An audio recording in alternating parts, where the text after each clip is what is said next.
Tundu Lissu ni miongoni mwa wanasiasa nguli hapa nchini Tanzania na maarufu sana, lakini pia ni miongoni mwa wanasiasa ambao wamepitia wakati mgumu kwa miaka mingi. Kumbuka mwanasiasa huyu ameanza kujihusisha siasa tangia mwaka 1995 wakati wa Benjamin Mkapa aliwapeleka kweli, walijaribu kumfanya awe mwana CCM lakini ilishindikana.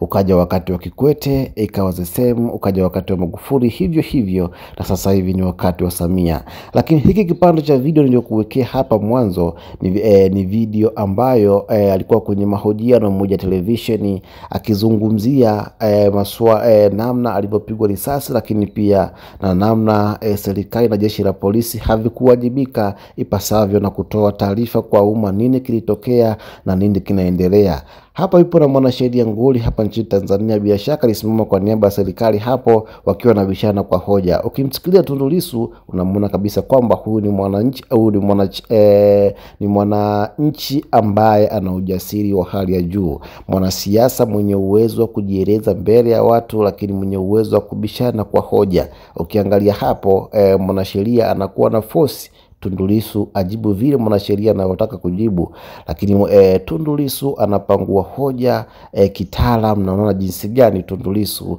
ni mwanasiasa nguli ambaye amebobea katika kazi hiyo, lakini pia ni mwanasheria ambaye yuko kamili kweli. Amesimama hapo anazungumzia swala la kutikwa kwake. Wakati huo polisi hawakutoa taarifa yoyote ambayo inahusisha uchunguzi na nini kilitokea, na wakati huo kwa nini hawakuenda kumhoji wakati yeye ndo mtumiwa namba moja na jeshi la polisi halikutoa taarifa kwa kipindi kirefu baada ya kupigwa risasi jijini Dodoma, maeneo karibu na bunge na wakati huo bunge likiwa katikati likiendelea.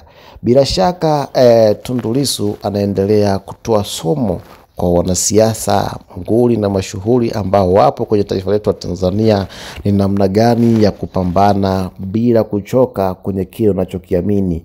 Bila shaka angekuwa ni mwanasiasa mwingine, pengine Tundu Lissu angekuwa shahama muda mrefu. Kwa taarifa alizokuwa anazitoa yeye mwenyewe ni mara kadhaa amepewa hongo ili aame chama hicho au aache kuzungumzia masuala fulani ya serikali, lakini bwana Tundu Lissu amesimama imara na kuendelea kukosoa pale ambapo panaonekana pana changamoto, na wakati huyu kwa mahakamani tena anaendelea kusota kwa sababu ya kuipigania Tanzania kwa vile anavyoamini yeye. Na mwanafamilia, nikukumbushe, kama ni mara yako ya kwanza kuitembea channel hii, usisahau kusubscribe, kulike, kushare na kucomment ili wa kwanza kuzipata taarifa zetu za kimichezo, burudani, siasa na matukio mbalimbali yanayotokea ndani ya Tanzania lakini pia nje ya Tanzania.